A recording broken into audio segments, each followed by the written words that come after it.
সেইটা থাকবে না, কিন্তু বই কি থাকবে না? বই জিনিসটা থাকবেই, কারণ ওটা আমাদের খুব ইনম্যাচ বিষয়। মানুষ নিজেকে সবসময় প্রকাশ করতে চেয়েছে। উম্বের্তো ইকো যখন আলেকজান্দ্রিয়ায় নতুন করে ওই লাইব্রেরিটার উদ্বোধন হচ্ছে, তখন যে বক্তৃতাটা দিয়েছিলেন সেখানে বলেছিলেন যে বই থাকবে, মলগুলো তৈরি হয়ে গেল, সাইকেলগুলো যেমন বাতিল হয়ে যায় না, বা পাড়ার বাজারটা শঙ্কর নদীর মতো সংকটে পড়ে বটে, কিন্তু প্রয়োজনের ছুঁচটা কিনতে তার কাছে যেতে হয়, সুতরাং থাকবে। একভাবে তিনি ব্যাখ্যা দিয়েছিলেন, সেটা আমরা কেউ মানতে পারি, নাও মানতে পারি। কিন্তু একটা কথা খুব গুরুত্বপূর্ণ এই ক্ষেত্রে, যে মানুষ প্রকাশ করবে নিজেকে, এইটা উনি অনেকভাবে ভাগ করেছিলেন। মানে এটা যে সময় বক্তৃতাটা করছেন সে সময় একটা ডিজিটাল প্রযুক্তি আসে একদম 20 শতকের গোড়ার থেকে, এই 21 শতকের গোড়ার থেকে। তখন তিনি বলছেন যে আমাদের ছিল একসময় মিনারেল মেমোরি। মিনারেল মেমোরি মানে আমরা পাথরের গায়ে খোদাই করতাম। তারপর ভেজিটেবল মেমোরি, অর্থাৎ আমরা প্যাপাইয়া বা প্যাপিরাস যাকে আমরা বলছি, পাতার উপর লিখছি। এবং তারপরে করতে করতে আমরা বলতে পারি এখন আমরা একটা ডিজিটাল মেমোরিতে এসে পৌঁছেছি। হ্যাঁ, ডিজিটাল মেমোরিতে এসে পৌঁছেছি। ডিজিটাল প্রযুক্তি আমাদের অনেক কিছু কেড়ে নেবে। সবচেয়ে বেশি কেড়ে নেবে কি? এই যে বইয়ের প্রচলিত ফর্ম, তার থেকে আলাদা কোথায় হয়ে যাবো? আলাদা হয়ে যাবো এইখানে, যে আমরা সবই পাবো, যে জিনিসটা পাবো না সেটা হচ্ছে একটা ইন্দ্রিয় অভিজ্ঞতা, স্পর্শানুভূতি। অর্থাৎ বইয়ের পাতাকে ছুঁয়ে দেখা। তার জন্য দেখবেন ওই কোন কোন রিডার যেগুলো আমাদের সেগুলোতে পাতার উল্টানোর শব্দটার এফেক্ট আনার চেষ্টা করা হচ্ছে। কেন করা হচ্ছে?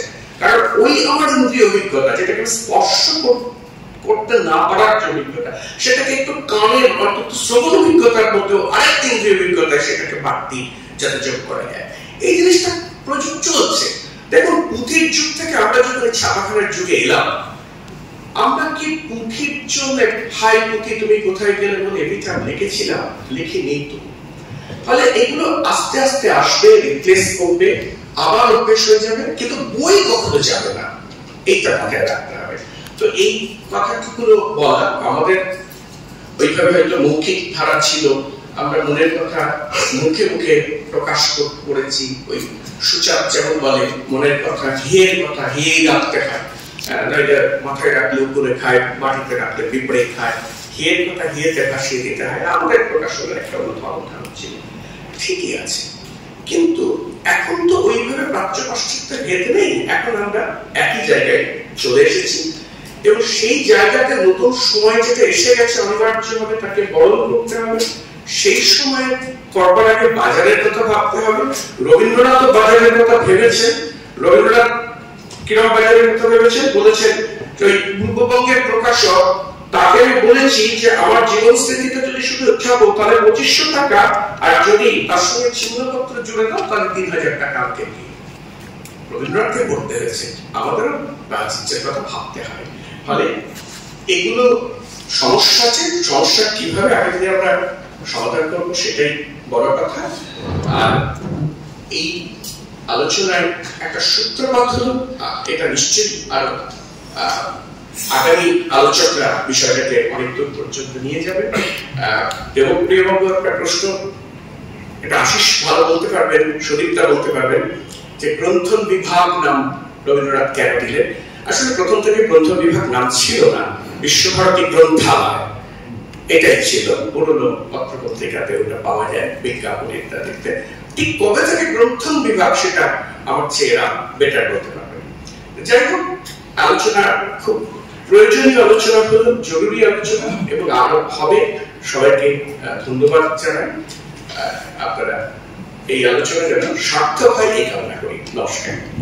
যেহেতু আমরা বেশ অনেকটা দিন আগে প্রকাশনার কাজ শুরু করেছিলাম, সেই কথাগুলো থেকে বলতে বলতে যদি আস্তে আস্তে আসি, আমার মনে হয় একটু বুঝতে সুবিধা হবে আমাদের। কেননা এই যাত্রাপথটা খুব একটা কম নয়, খুব একটা সুগম ছিল সেটাও নয়। তো আমি যেটা ঠিক করেছি করবো, সেটা আমি লিখিত আকারে তৈরি করেছি এবং সেটাই আপনাদের কাছে উপস্থিত করছি। একটা ঘটনা নিয়ে শুরু করি। সময়কাল 1986-87। কলকাতার কলেজ স্ট্রিটে মহাজাতি সদনে অ্যাপেল কোম্পানি একটা ডেস্কটপ পাবলিশিং প্রদর্শনীর আয়োজন করেছিলেন। তাদের মূল উদ্দেশ্য ছিল কলেজ স্ট্রিটের এবং কলকাতার ছাপাখানার এবং প্রকাশনার লোকদের কাছে তাদের প্রোডাক্টের পরিচয় আর বিক্রির ব্যবস্থা করা। আমি প্রদর্শনী দেখতে গিয়েছিলাম এমন একজনকে নিয়ে, যিনি ওই অঞ্চলের একটি পুরো বাড়ির সিঁড়ি ঘরের তলায় একটি মাত্র কম্পোজিং টেবিল নিয়ে কম্পোজের কাজ করেন আর 2 ফর্মার প্রুফ একসঙ্গে দিতে পারেন। আমি ফর্মা কথাটা বলছি, বলা উচিত ফর্মস, কিন্তু এটাই খুব প্রচলিত শব্দ ফর্মা। সেই 2 ফর্মা ছাপা হলে সেটা ভেঙে আবার নতুন ফর্মার কম্পোজ করেন। অবশ্য সেই সময় অনেক বড় বড় ছাপাখানা এখানে ছিল, যারা 5-6 ফর্মার প্রুফও একেবারে দিতে পারত। সেই সময়কার মুদ্রণ বা প্রকাশনার কাজে যারা যুক্ত ছিলেন তারা এই 2 বা 5 ফর্মা দিতে পারার বিষয়টি বুঝতে পারবেন। আমরা একে বলতাম প্রেসের ক্যাপাসিটি। যাই সেই প্রদর্শনীর কথায় আসি, সেখানে দেখানো হয়েছিল কিভাবে দ্রুত কম্পোজ করা যায়। এটা আপনারা সকলেই প্রায় জানেন কিভাবে হয়, কিন্তু সেই সময় আমাদের কাছে খুবই আশ্চর্যের মনে হয়েছিল। কারেকশন বা এডিটিং করা যায় এই ডেস্কটপ পদ্ধতিতে। আরো বিস্ময়কর যে ইচ্ছে মতো যে কোনো সংখ্যার পাতার প্রুফের প্রিন্টও বের করা যায়। সব দেখে শুনে আমার সঙ্গী ভদ্রলোককে বললাম, এটাই কিন্তু আমাদের ভবিষ্যৎ, কাজেই যত দ্রুত পারুন এই ব্যবস্থার কথা ভাবতে থাকুন। তিনি হেসে বললেন, এখনো 50 বছর লাগবে এইসব হতে। এই যে এত ট্রিপল মেশিন চলছে, টন টন ডায়েট তৈরি হচ্ছে ফাউন্ড্রিতে, সেগুলো সব শেষ হয়ে যাবে। এ হয় না। আমি বললাম, দেখা যায়। এর কয়েক বছর পরের কথা, আনুমানিক 14-15 এরকম একটা কাছাকাছি সময়, কলেজ স্ট্রিট মোড়ে আমার সঙ্গে তার দেখা। আমার হাত ধরে টানতে টানতে নিয়ে চললেন। আমি বললাম, কোথায় নিয়ে যাচ্ছেন? তিনি বললেন, আমার অফিসে। বিষয় শুধু সেখানে। তারপর একটি বাড়ির 2 তলায় মোটামুটি একটা সাজানো ঘরে তিনি আমাকে নিয়ে ফেললেন, যেখানে বাইরের লোকেদের আলাদা করে ছোট্ট একটি বসার জায়গা আছে, অফিসে এসি আছে, 4-5টি মনিটর নিয়ে কয়েকজন কাজ করে চলেছেন। তাদের সঙ্গে পরিচয় করিয়ে দিতে জানতে পারলাম সেই কর্মীদের মধ্যে 2জন তার মেয়ে। আজ এই কথাটা বলতে গিয়ে আমার গায়ে কাটা দিচ্ছে, চোখ সিক্ত হয়ে উঠছে। এটা নিঃসন্দেহে ভদ্রলোকের অধ্যবসায়ের পরিচয়। কিন্তু আমি ঘটনাটা বললাম 2টি বিষয়ের উপর দৃষ্টি আকর্ষণ করার জন্য। 1, কি পদ্ধতিতে আমরা কাজ করতাম, আর 2, আর তার পরিবর্তন হলো কিভাবে সেই ইতিহাসটার জন্য। আমরা যারা 80-র দশকে কাজ শুরু করেছিলাম তারা প্রত্যেকেই সেই সময়কার মুদ্রণ আর প্রকাশনার একটা আঁচ পেয়েছিলাম। আপনারা সবাই জানেন যে গান শোনার ক্ষেত্রে কি দ্রুত ব্যাপক পরিবর্তন হয়েছে। রেকর্ড, ক্যাসেট, সিডি, মাইক্রোচিপ হয়ে সরাসরি আমরা এখন ক্লাউড নির্ভর হয়েছি। মুদ্রণ প্রকাশনার ক্ষেত্রেও পরিবর্তনের হার ও দ্রুততা প্রায় একই রকম। প্রকাশনার কাজকে আমরা সাধারণত 2টো বড় ভাগে ভাগ করে নিয়ে কাজটা করি। একটা হচ্ছে প্রিপ্রেস জব, যেটা আরেকটা হচ্ছে মুদ্রণ বা মুদ্রণের পরবর্তী পোস্ট প্রেস জব। মুদ্রণ পূর্ব কাজের একটা বড় অংশ জুড়ে থাকে পাণ্ডুলিপি সম্পাদনার কাজ। এটা বই লেখার মতোই একটা গুরুত্বপূর্ণ বিষয়। এর আগের অধিবেশনেও সম্পাদনা নিয়ে বেশ কিছু কথাবার্তা হয়েছে, খুব গুরুত্বপূর্ণ কথা। কিন্তু মানতে চান গজন। দুঃখের বিষয়, অনেক লেখক মনে করেন আবার লেখার উপর আবার সম্পাদনা, আবার অনেক প্রকাশকও মনে করেন ওটা একটা বাড়তি খরচ, কি দরকার শুধু শুধু বইয়ের দাম বাড়িয়ে। একদল প্রকাশক মনে করেন সম্পাদনা ছাড়া আবার বই হয় নাকি, যেমন তেমন করে রান্না করে একটা সাদা মাটা থালে অতিথিকে খেতে দেব, না সযত্নে সঠিকভাবে রেঁধে সাজিয়ে গুছিয়ে অতিথিকে দেব, প্রশ্নটা সেখানে। সত্যি সম্পাদনার কাজটা এতটাই গুরুত্বপূর্ণ। ভালো সম্পাদকের হাতে বই যে আরো কতখানি ভালো হতে পারে তা বুঝতে বুঝতে আমাদের কর্মজীবনের অন্তিম পর্বে চলে এলাম। তবুও বাংলায় প্রকাশিত যাবতীয় গ্রন্থকে সম্পাদনার স্তরের মধ্য দিয়ে ছাপাখানায় নিয়ে যেতে পারলাম না। এটা আমাদের দুঃখ নয়, এটা আমাদের খেদ নয়, এটা আমাদের লজ্জা। বাংলা প্রকাশনার লজ্জা এই লজ্জার দায়ভার আমাদের সকলের।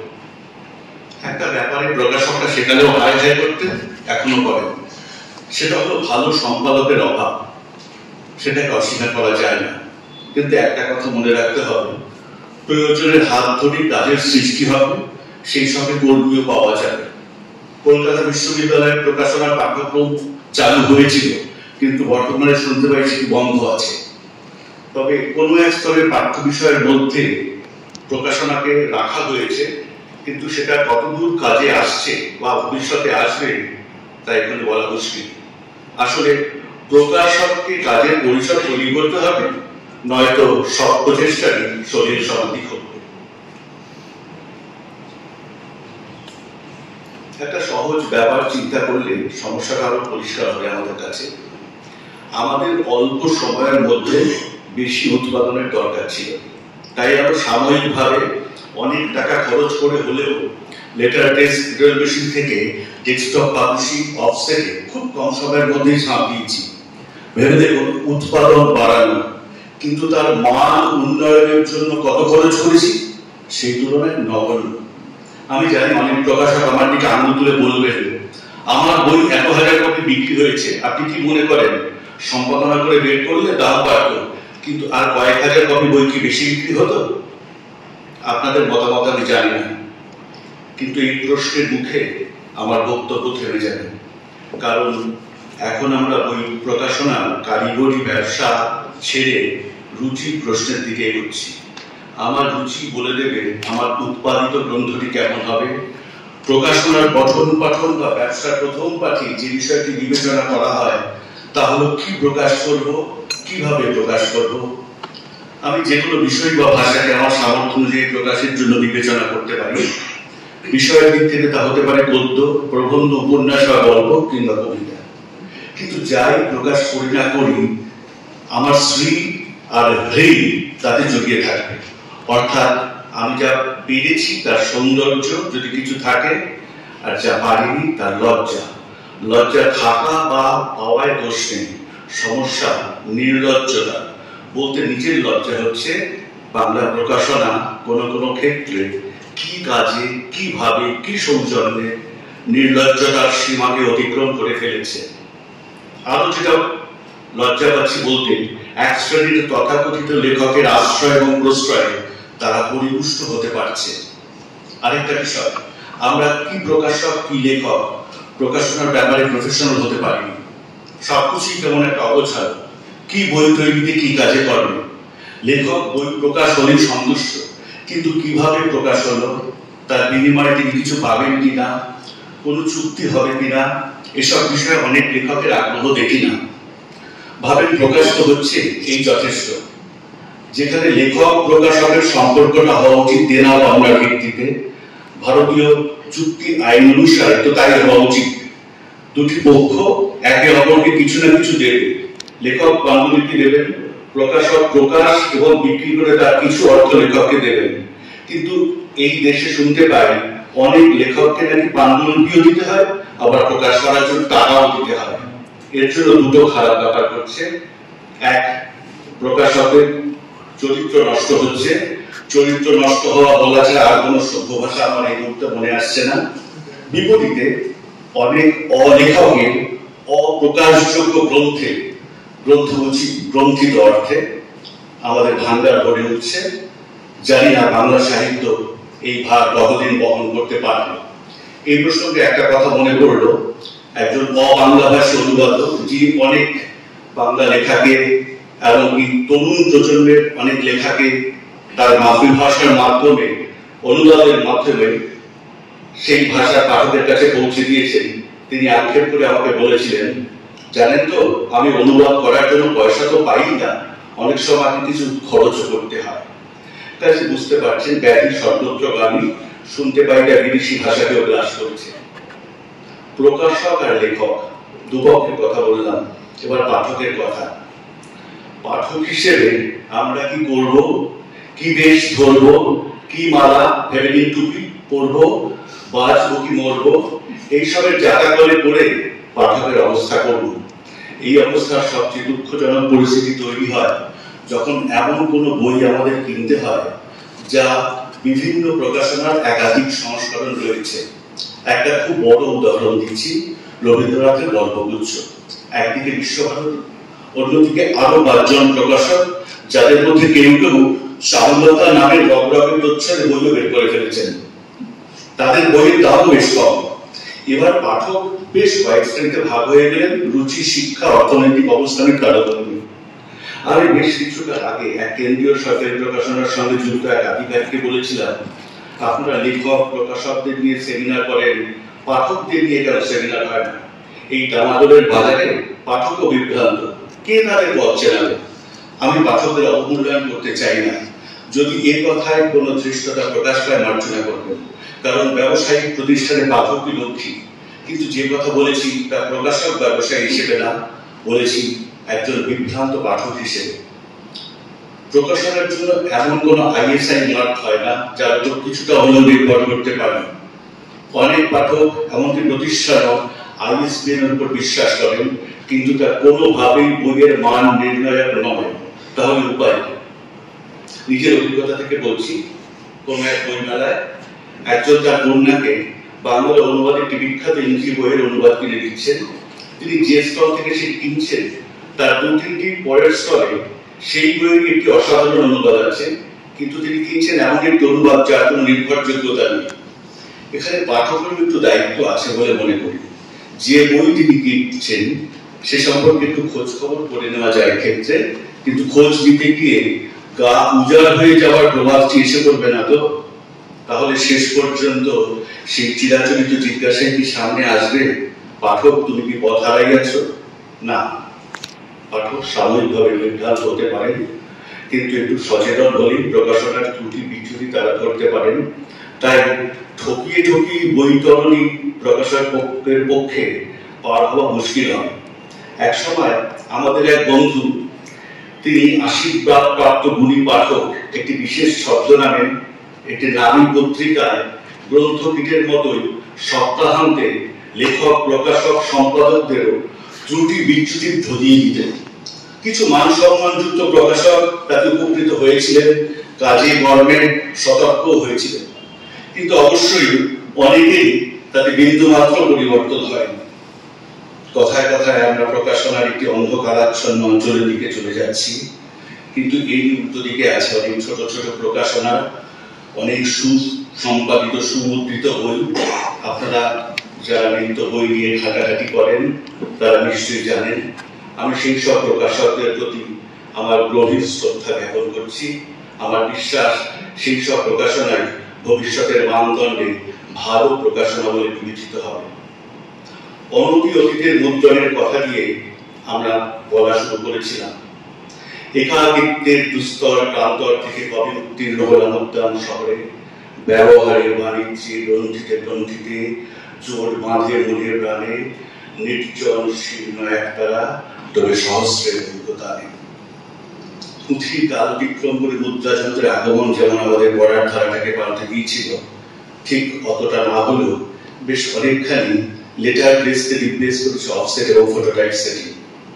টাইপ সেটিং বা কম্পোজিং হিসেবে লাইনও জনপ্রিয় হয়েছিল, যে কারণে মুভেবল টাইপেও একটা লাইন অফ ফেস খুব জনপ্রিয় হয়েছিল। আমরা যখন কাজকর্ম শুরু করেছিলাম সেই সময় আমাদের এখানে অফসেট এসে গেছে, হয়তো ফটোটাইপ সেটিং কেউ কেউ করছেন, অপেক্ষা করে আছে ডেস্কটপ পাবলিশিং। আসলে ডেস্কটপ পাবলিশিং প্রকাশকদের কাছে একটা বাড়তি সুবিধা নিয়ে এলো সম্পাদনা। একটি পাণ্ডুলিপি টাইপ সেট করে বা কম্পোজের পর সেটিকে সম্পাদনার জন্য প্রয়োজনীয় ব্যবস্থা সেখানে রয়েছে। অবশ্যই এটি যেহেতু সফটওয়্যার নির্ভর, তাই 80 দশক থেকে আজ পর্যন্ত অনেক বদলে গেছে। ভবিষ্যতে আরো গুরুত্বপূর্ণ পরিবর্তন হতে চলেছে। টাইপ সেট প্রায় ওঠার মুখে, ভবিষ্যতে হয়তো উঠেই যাবে। এই দেখুন, আজ আমরা মোবাইলে যে হার্ড ডিস্ক দিয়ে ঘুরে বেড়াচ্ছি, একসময় কম্পিউটারেও তা আমরা চিন্তা করতে পারতাম না। মুভেবল স্টোরিং ডিভাইস হিসেবে একসময় বড় বড় ফ্লপি ডিস্ক ছিল। আমি জানি না কতজন দেখেছেন, কিন্তু এত বড় বড় সাইজের ফ্লপি ডিস্ক ছিল আমরা যখন কাজ করেছি। তারপরে ছোট ফ্লপি ডিস্ক, সেটা অনেকেই দেখেছেন।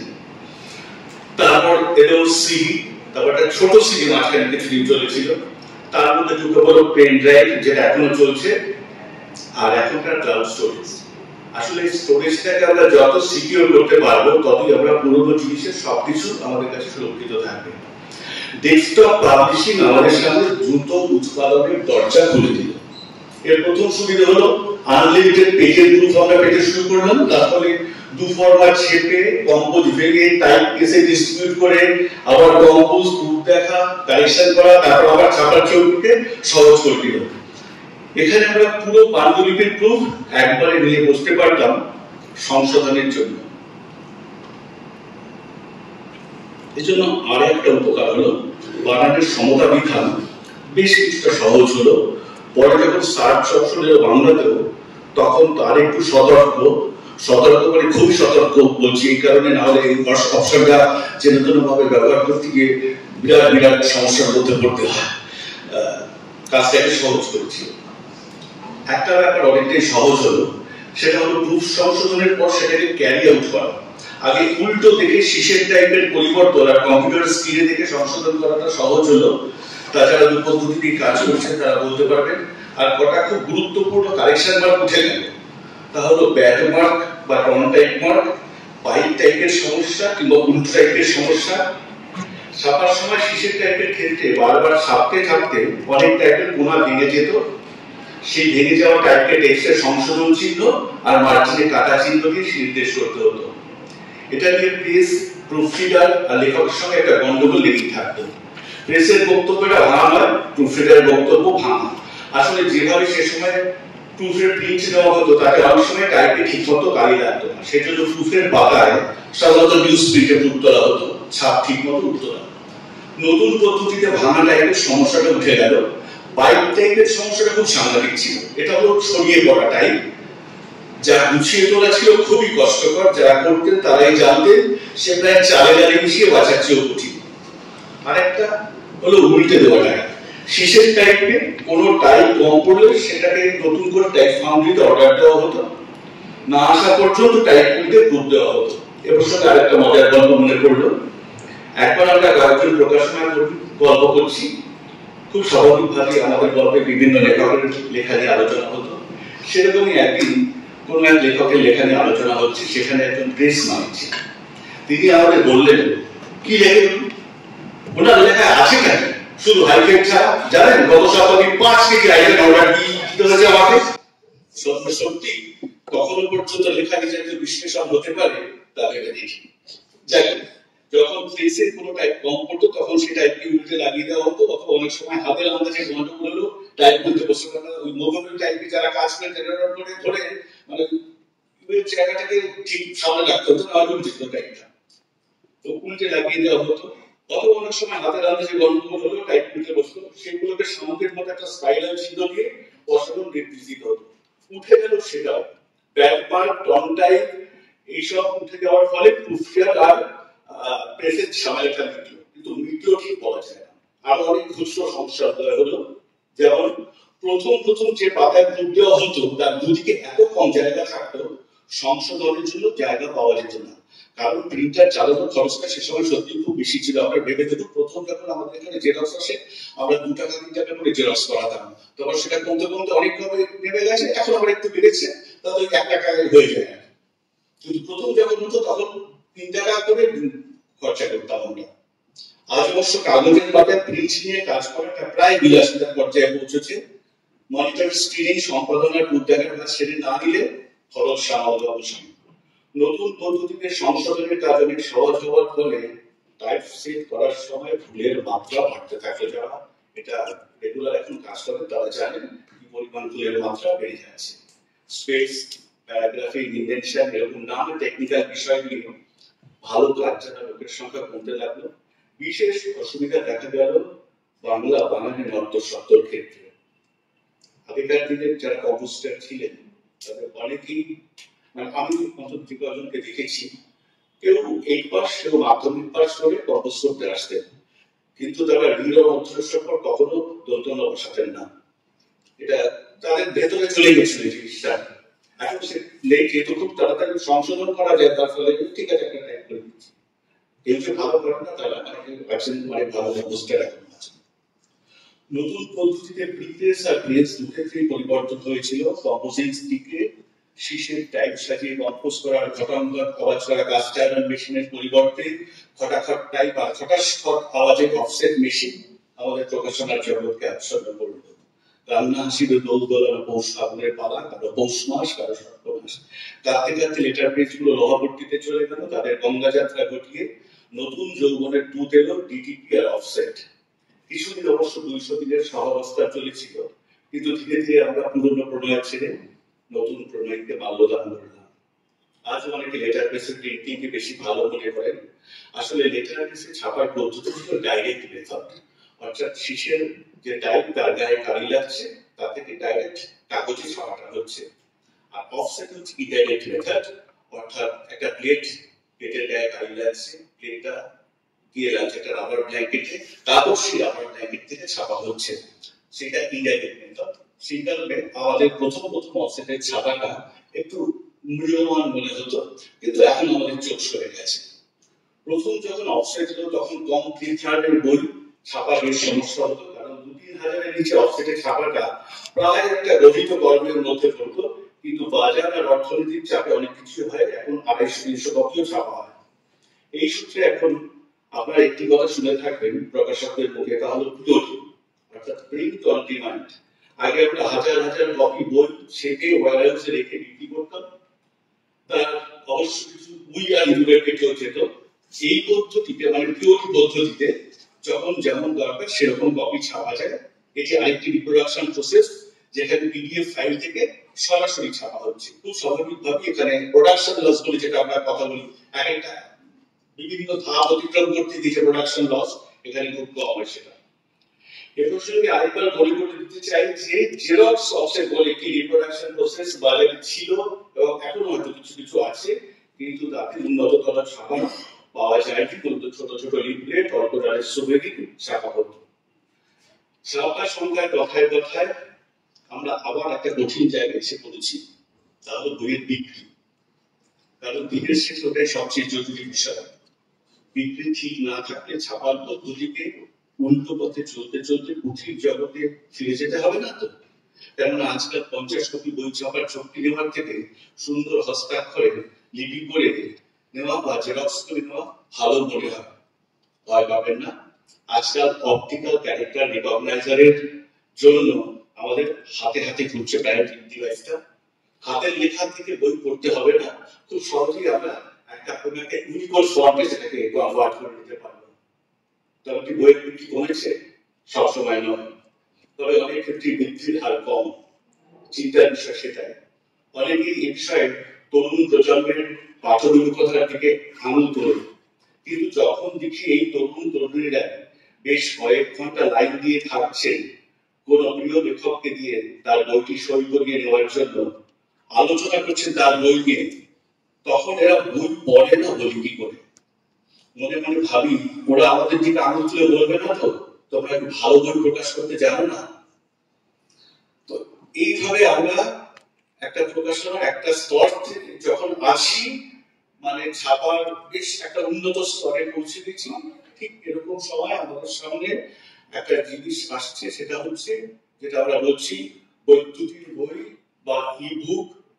এখন এই ইবুকটা নিয়ে আমাদের মধ্যে একটা খুব সংশয় রয়ে গেছে। সংশয়টা হচ্ছে যে ইবুকটা ঠিক কি। কেউ কেউ আমরা মাঝে মাঝে দেখি আমাদের হাতে হাতে হোয়াটসঅ্যাপে বা ফেসবুকে অনেক বই আসে পিডিএফ, অনেকে এটাকে ইবুক বলতে রাজি আছে, কিন্তু আমি এটাকে ইবুক বলতে রাজি, এটা পিডিএফ। পিডিএফটা পড়ার অনেক সমস্যা আছে। পাতার পর পাতা থাকবে, পাতার মতোই থাকবে সে পাতাগুলো হার্ড কপি। পিডিএফ যেমন হার্ড হয় সেটাও হার্ড কপি, ওই এদিক ওদিক সরিয়ে লাইন সরিয়ে পড়তে হয়, সেটাকে ইবুক বলা যায় না। পরের যে পদ্ধতিটা, এখন আধুনিক যে পদ্ধতিটা চলছে সেটা হচ্ছে ইপাব 3। ইপাব 3 একটা সুবিধা হচ্ছে পুরোটাই সফট, এটা পুরোটাই একটা ইউনিকোড দিয়ে তৈরি করা হয়, একটা বিশেষ কোড ইউজ করে। সেই সফট থাকে যেহেতু, সেই কারণে আপনি ধরুন মোবাইলে পড়ছেন, তখন মোবাইলের স্ক্রিনটাকে যদি বড় করতে থাকেন, ধরুন একটা লাইনই পুরো লাইনটাই ভেঙে ভেঙে মোবাইলের স্ক্রিনে আপনার আসছে, মানে আপনার কখনোই ডান দিক বা বাঁ দিকে সরিয়ে সেটা পড়তে হবে না। সেটাকে আরো মনোগ্রাহী করার জন্য পাতা উল্টানোর একটা এফেক্ট এসছে, দেবাশিস বাবু বলেছিলেন যে একটা আওয়াজ যে ব্যাপার থাকছে যাতে করে ওই এফেক্টটা আমাদের কানে এবং মনে সেই বইয়ের একটা এফেক্ট এনে দেয়, কিন্তু সত্যি কি দিচ্ছে? সারা পৃথিবীতে কিছুদিন আগে একটা এসিএনবিসি রিপোর্টে দেখছিলাম, সারা পৃথিবীতে ফিজিক্যাল বইয়ের তুলনায় ই বইয়ের বিক্রি অনলি 10%। এটা নিয়ে আমরা কোথায় যাব? আমার নিজের পড়াশোনার ক্ষেত্রে বলতে পারি আমরা প্রচুর ইবুক করেছি, তার বিক্রি কিন্তু 10%-এ পৌঁছয়নি ফিজিক্যাল বইয়ের তুলনায়। ইবুকের কতগুলো সুবিধা আছে, সেই সুবিধাগুলো একটু বলা অবশ্যই দরকার, কারণ প্রত্যেক জিনিসের সুবিধা অসুবিধা থাকে। সুবিধাটা হচ্ছে যে হাইপার লিঙ্কের সুবিধা। মানে ধরুন আমি একটা প্রবন্ধের বই পড়ছি, একটা ফুটনোট এসছে, ফুটনোটটা ওখানে হাইপার লিঙ্ক থাকছে, ওখানে আমি যেই হাত দিচ্ছি বা ক্লিক করছি সঙ্গে সঙ্গে নোটের পেজে চলে যাচ্ছি, আমি আবার ওখান থেকে আগের পাতায় ফিরে আসতে পারছি। এটা একটা কিন্তু খুব বড় সুবিধা ইবুকের। কাজে ইবুক আসবে এবং শুভভাবে যেটা বলে গেলেন যে ইবুক কখনোই ছাপা বইয়ের বিপরীতে এক্ষুনি চলে যাবে না, কবে যাবে এক্ষুনি বলা খুব মুশকিল হচ্ছে, কারণ এখনো বিক্রিটা আমরা সেভাবে পাচ্ছি না। যখন বিক্রিটা সেভাবে পাবো হয়তো বলতে পারবো, কিন্তু এর পাশাপাশি তো অবশ্যই থাকবে যারা বিদেশে থেকে একটা বাংলা বই, একটা বাংলা ভালো গবেষণার একটা বই দরকার, তার এক্ষুনি দরকার, সে একটা লেখা লিখবেন, তিনি পাচ্ছেন না, ইবুক পেয়ে গেছেন, তার কাছে ওটাই সব, তাকে নিতেই হবে সেটা, সেই সুবিধাটা পাচ্ছি। আরেকটা ব্যাপার সময় বলছে, সেটা একটু আমি ক্লিয়ার করছি, সেটা হচ্ছে অধিকাংশ ক্ষেত্রে আমরা দেখেছি প্রথমে আমাদের মুদ্রিত সংস্করণ আমরা করি, তারপর ই বই সংস্করণ করি। এটার মধ্যে একটু সূক্ষ্ম অর্থনৈতিক একটা ব্যাপার আছে। তার কারণ হচ্ছে মুদ্রিত সংস্করণ না করে যদি ই বই করি তাহলে তাতে 80% জিএসটি লেগে যায়, কিন্তু মুদ্রিত সংস্করণ করে ইবুক করলে তার জিএসটিটা লাগে না। হ্যাঁ, যেহেতু মুদ্রিত সংস্করণে কোনো জিএসটি নেই, সেই কারণে মুদ্রিত সংস্করণ করা হয় একটা, কখনো কখনো নামকাওয়াস্তেও করা হয়, যারা মনে করে শুধু ইবুক করবে নামকাওয়াস্তেও করা হয়, করে ইবুকের দিকে চলে যাওয়া হয়। তো এই হলো মোদ্দা কথা। আশা করি মানে এই পুরো দিনের দুটো অধিবেশন থেকে হয়তো বাংলা প্রকাশনার কোনো একটা ভবিষ্যৎ নির্দেশ সামান্য কিছু হলেও পাওয়া যাবে, এবং হয়তো এই ধরনের আরো ভবিষ্যৎ মানে অধিবেশন সেই প্রকাশনার দিক নির্দেশে আরো এগিয়ে নিয়ে যাবে। নমস্কার। আমন্ত্রণ জানানোর জন্য আমি ধন্যবাদ জানাচ্ছি। আমার সামনে বসে আছেন বিশিষ্টজন, গুণীজন, বিশ্বভারতী গ্রন্থ বিভাগের মানুষ, বিশ্বভারতীর মানুষ সবাই বসে আছেন, অন্যান্য জায়গায় থাকা শিক্ষক, গবেষক, ছাত্র এবং অসংখ্য লেখক। এবং এই আলোচনা চক্রটার আয়োজনে আমি এসে দেখে একটা বিষয় খুব ভালো লাগছে যে আলোচনা চক্রে সাধারণত যারা আলোচনা করেন বলেন, আমি একটু মাঝে মাঝে থাকতে হয়েছে, শুভমানবাবু বলতে পারবেন, রাতুলবাবু অভ্যস্ত নিশ্চয়, যে যারা শোনেন তারা অনেক গভীরভাবে শোনেন। আমরা আলোচনা করছিলাম যে এইসব আলোচনা চক্রের এই একটা বিরাট বড় গুণ, এটা অনেক বড় সুবিধে, যারা শোনেন তারাও সমান তালে খুব মননের মানুষ। আমি বেশি বলার ব্যাপার নেই, আমার অবশ্যই বলার ব্যাপার নেই, কারণ আমি সরাসরি প্রকাশনার সঙ্গে যুক্ত নই। আমার এখানে যে দুজন বক্তা, আমার বক্তা যে দুজন বললেন, শুভময় মণ্ডল এবং রাতুল বন্দ্যোপাধ্যায়, দুজনই একেবারে প্রকাশনা জগতে সম্পাদনার কাজ করেন। আমি প্রকাশনা জগতে করি, মানে বই প্রকাশনা করবো না, সেটা খুব অল্প সে কথা আমি আসছি। ফলে এরা যে দুজন পড়েছে, দুজন দুরকম ভাবে একেবারে প্রকাশনার কি বলবো মূল ভেতরে প্রবেশ করেছে। আমরা ওপর একটা বই দেখি, সেই বইটার মলাট খুলে তার লেখাটুকু হয়তো পড়ি, কিন্তু তার কোথায় গভীরে পেয়ে লেখাটা আসছে যখন পাঠকের কাছে, তার কতদূর গভীরে যাওয়া যায়, কোন জায়গায় পৌঁছানো যায়, খুব মানে আমি তো নিজেই একেবারে মন দিয়ে মানে একেবারে ডুবে গিয়েছিলাম শুনতে শুনতে দুজনের বিষয়টা। নির্মাণ, তার বাজার, তার ভবিষ্যৎ একদিকে যখন বলছেন শুভঙ্কর বাবু, অন্যদিকে খুব শক্তভাবে প্রিয় যাই হোক সম্পাদনা নিয়ে কথা বলছেন, লেখকের চরিত্র নিয়ে কথা, লেখকের লেখার চরিত্র নিয়ে কথা বলছেন, প্রকাশক কিভাবে একটি বই ছাপবে, পাঠক কি পাবে, এগুলো খুব বড় ব্যাপার। আমি যেহেতু আমি সে পরিচয়টা নিয়ে এখানে বলার ব্যাপারে, কিন্তু আমি যেহেতু একটি মাধ্যমের সঙ্গে, সংবাদ মাধ্যমের সঙ্গে যুক্ত থেকেছি, পেশাদারি কাজে যুক্ত থাকতে হয়েছে আমাকে। আমি নানা ধরনের অনেকদিন আগে থেকে থেকেছি, নিজেরা দেখেছি অনেকদিন আগে থেকে। যখন কলেজ জীবনে লিটল ম্যাগাজিন প্রকাশ করতে গেছি, শখে সকলে করে আমরাও করতে গেছি। সত্যি ছাপাখানার অন্ধকার নিয়ে অনেক লেখা আছে, কবিতা আছে, তাই তো? আমি গিয়ে দেখেছি যে পরিষ্কার যে প্রেসটা আমরা সস্তার থেকে গেলাম, যেখানে আমরা জানি না দাম মেটাতে পারবো কিনা, ছাত্র অবস্থায় তখন করছি, সেখানে বলেই দিয়েছিল যে মধ্যাহ্ন হবে না, সব দপ্তরা করতে হবে আমাদের মেয়ে। আর আপনাদের এমন কিছু না যেটাকে ফার্মে থেকে আবার কিনে এনে মধ্যাহ্ন বসাতে পারবো, ওই মেনে দিতে হবে। আমরা একটু কম দাম হবে তো, তাতে বাঙালির মধ্যে অসম্মান না, আমাদের আবেগের প্রতি একটা আগে তো বইটা পড়ি, পড়ে বললাম, তাতে আমাদের এরকম কিছু লিখে দেওয়া যে দিন আপনি রাজি হবে না, তখন বিরাট একটা ঝামেলা লেগে যাবে এটা লিখতে গেলে, ছেড়ে দেবো, আমরা নেই, ঠিক আছে। আবার এমনও দেখেছি,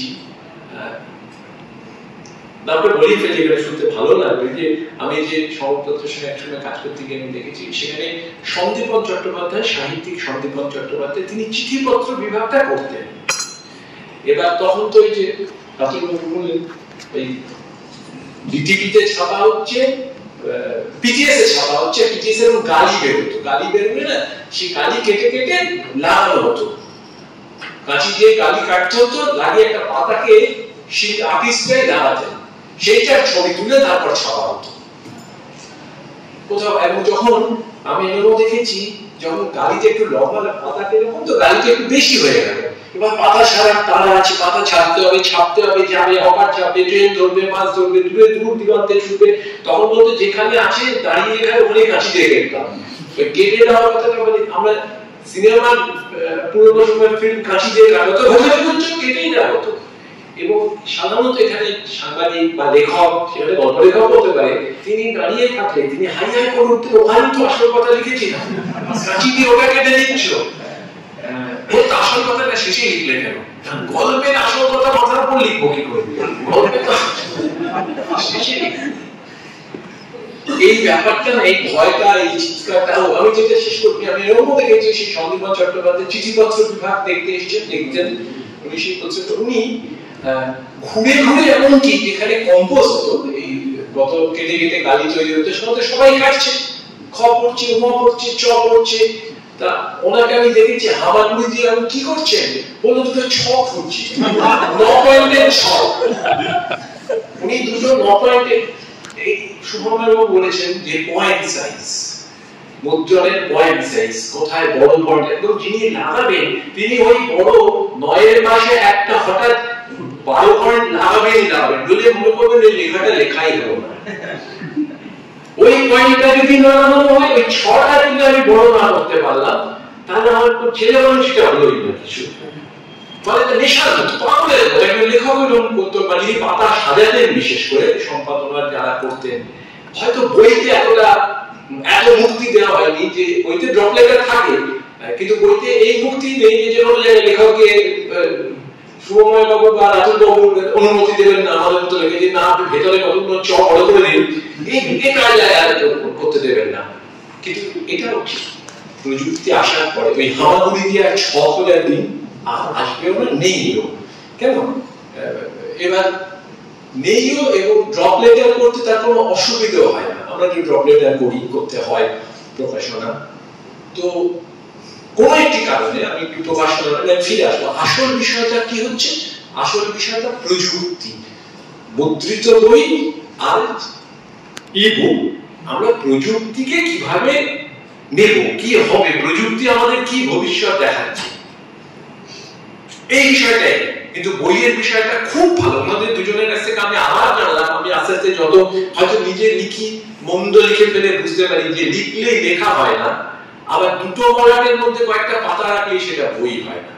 এই উদাহরণটা আমি জানি না ছোটবেলায় পড়ানো হবে কিনা, একটা দিন আসবে যেদিন বলা হবে যে যিনি লেখেন শুধু লিখে যান, তিনি লেখক না, আর যা ছাপা হলো এই লেখাগুলোকে এমন কিছু হয়, এটা বলেছেন মানে রাতুল বাবু তো এই জোরের সঙ্গেই বললেন যে দুটো বলাটের মধ্যে রাখলাম, তারপর বলবো এটাও একটা বই, না তা নয়, ব্যাপারটা তা না। সেই জন্যই তার মুদ্রণের দরকার, সেই জন্যই তার সম্পাদনার দরকার, সেই জন্যই তার প্রকৃত লেখার দরকার।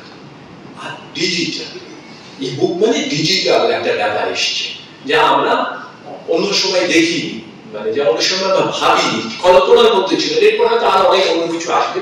এই ডিজিটাল কিন্তু সব ব্যাপারে আমাদের সঙ্গে আমাদের একটা সংশয়। যখন টেলিভিশন 24 ঘন্টা খবর চালু হলো, আমরা সকলেই জানি, অনেকেই জানি যারা খবরের কাগজ পড়তেন তখন, এখন একটু কমে গেছে পড়া, মানে কোভিডের পর আরো কমেছে। হাতে কাগজে হাত দিলে কোভিড হয়ে যাবে ভাবা হতো, সে অভ্যেসা যায়নি। কিন্তু যাই হোক, তখন হয়েছিল যে খবরের কাগজ উঠে গেল, খবরের কাগজ কেউ আর পড়বে না কোনোদিন, কারণ 24 ঘন্টাই তো খবর। মাঝরাতে 3টের সময় খবর, 2টোর সময় খবর, 4টের সময় খবর, 1টার সময় খবর, উঠে যায়নি।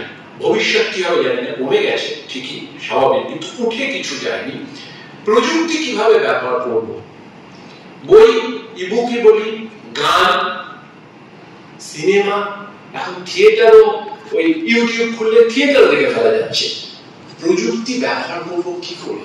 আর আমি তখনই এই যুদ্ধে আমি কি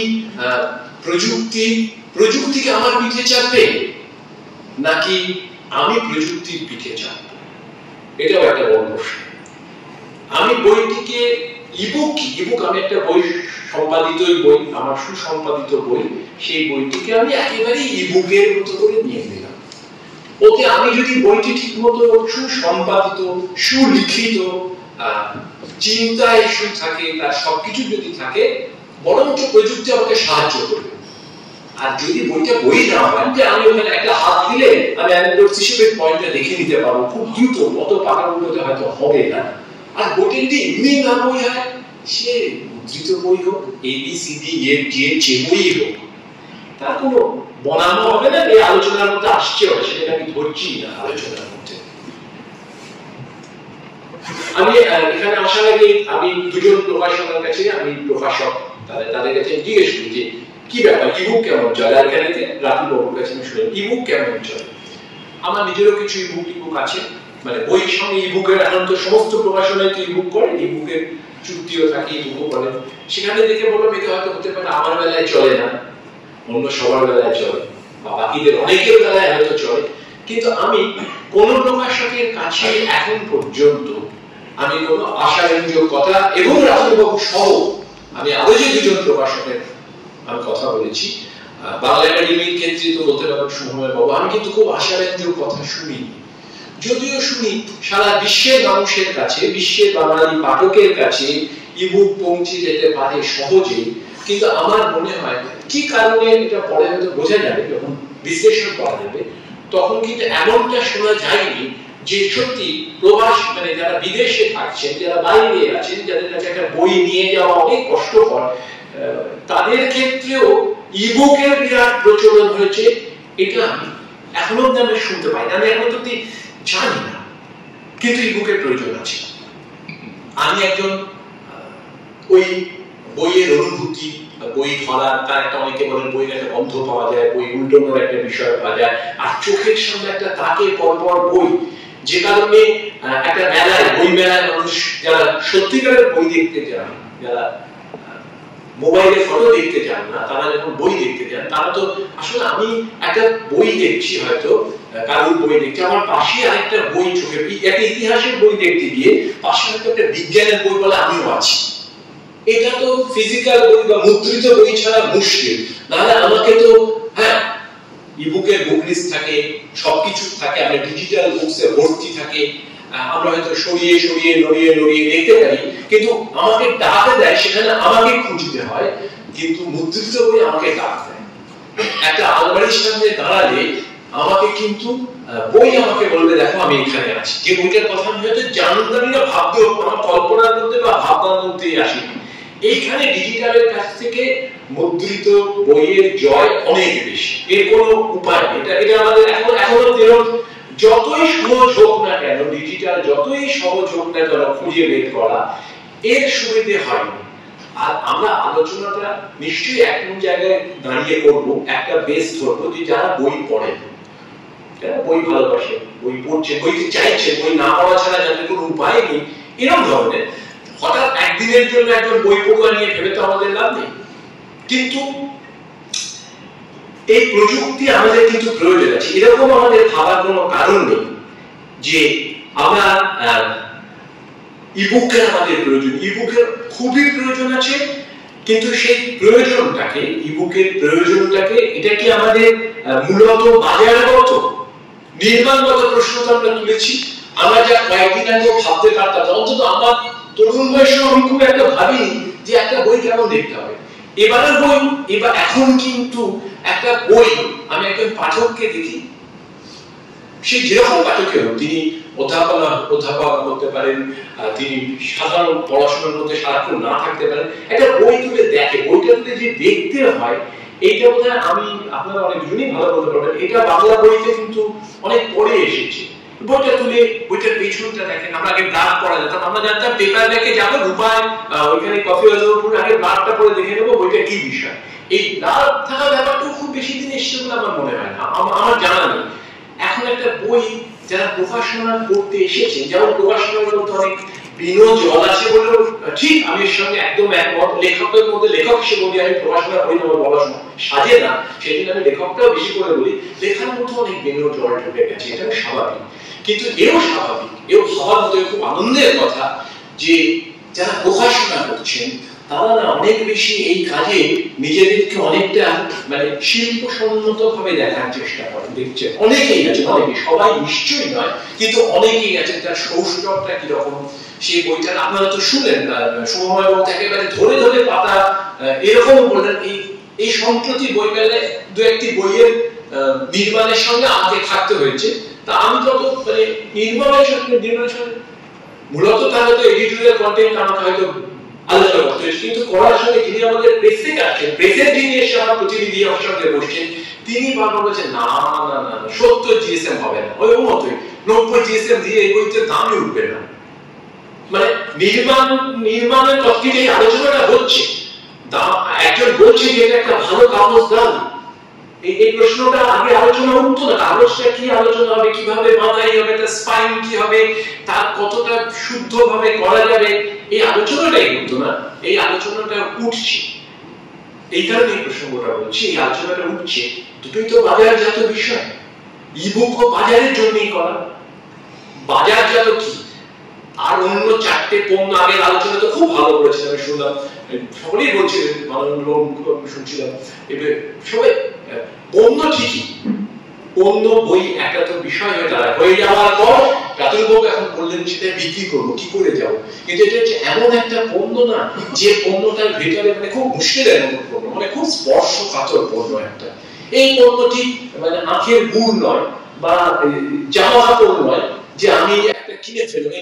এই খুব মানে একে পণ্য হিসেবে ব্যবহার করাটা যিনি করছেন, তিনি যদি না বোঝেন যেটি অতি স্পর্শকাতর, এটি একটি ঝামেলার ব্যাপার বইটাকে, ফলে তাকে সচেতন থাকতে হয় খুব বেশি। সত্যি তো, এটি যদি বাজারজাত না করা যায় তাহলে এর উৎপাদনের প্রয়োজন কি? ইবুক ওই বাজারজাত করার একটা পথ। একদিকে তাকে এই ইবুককে বাজারজাত করার একটা পথ সকলেই চেয়েছে, সব প্রকাশনী চেয়েছে, প্রকাশকরাই চেয়েছে, চাও, সারা পৃথিবী জুড়েই চাও। শুধু এখানে তো না, ডিজিটাল পৃথিবী ডিজিটাল হয়ে গেছে, গান ডিজিটাল হয়ে গেছে, সিনেমা ডিজিটাল, থিয়েটার ডিজিটাল, বেড়ানোটা দেখছি ডিজিটাল হয়ে যাচ্ছে। সবদিকে সব কোনো অসুবিধা থাকছে না, না গেলেও হয়, ভার্চুয়াল বেরিয়ে নিচ্ছে সবাই, সবটাই ডিপার্টমেন্ট। এখন ওই কি আর ভার্চুয়াল হওয়াটা কিরকম হবে, ওই কথা আমরা এখন আর বলে লাভ নেই যে ওটাকে না ছুটে পারলে কি হবে। ও যে ছবি যে বুঝবে সে ছবি। ফুল দেখুন যেমন ছকটা ছবি দেখে হয় না, তুমি বইয়ের অনেক ক্ষেত্রে হয় না যে দুবার আমার উল্টে পেছনে পড়ে যায়। আবার একটা পেন দিয়ে কেউ একটা পেন্সিল দিয়ে বই পড়তে বসে। এখনো আমি জানি, এই প্রজন্মের ছেলে মেয়েও আমি জানি যে উপন্যাস পড়ছে, সে পেন্সিল দিয়ে তলায় লাগ দিচ্ছে। আমি রেফারেন্সের বই পড়ছি, সে তো পড়াশোনার ক্ষেত্রে লাগছে, সে পেন্সিল দিয়ে তলায় দাগ দিচ্ছে। নিশ্চয়ই বুকেও দাগ দেওয়া যায়, বলে ডিজিটাল, আমার তো বলছি ডিজিটাল বেঁচে গেছে। কিন্তু আমি সেই প্রসঙ্গে আবার সেই তর্কে যাচ্ছি না। প্রয়োজন তো আছেই বটে, এটা তো পরম্পরা। হামাগুড়ি দিয়ে খোঁজার দিন যেমন শেষ হয়ে গেছে, অন্ধকার ছাপাখানার দিন যেমন শেষ হয়ে গেছে, তেমনি বই সংরক্ষণ।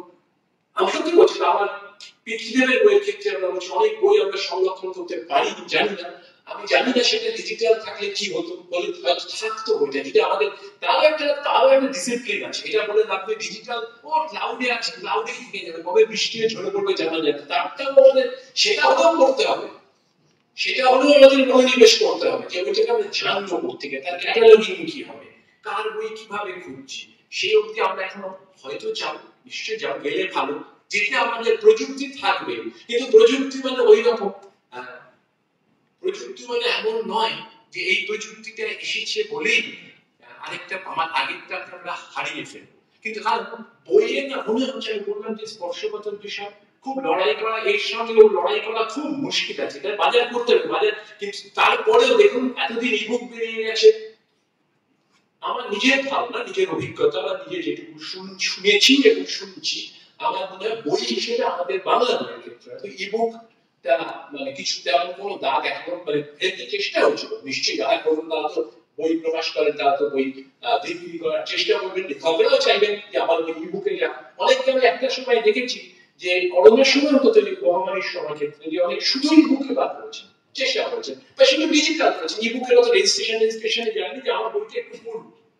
তো সে হয়েছে কিনা আমি জানি না, এটা যেতে হবে, এটা করতে হবে। এই অংশটা আমাদের ইবুক থেকে আমরা ইবুক বা কোনো ডিজিটাল কোনো প্রযুক্তি কোনো আধুনিক, আমি জানি না পরে এআই এর কি হবে, সে যেমন কবিতা হবে সেটাও পড়তে হবে, বলতে হবে কিনা আমি জানি না, সেই যে পড়াটা সেটা মানে কি হবে, সেই দুঃখের দিন নিশ্চয় আশা করে আমাকে দেখে যেতে হবে না, ঠিকই আছে কোনো কবিতা পড়তে হবে এআই এর, কিন্তু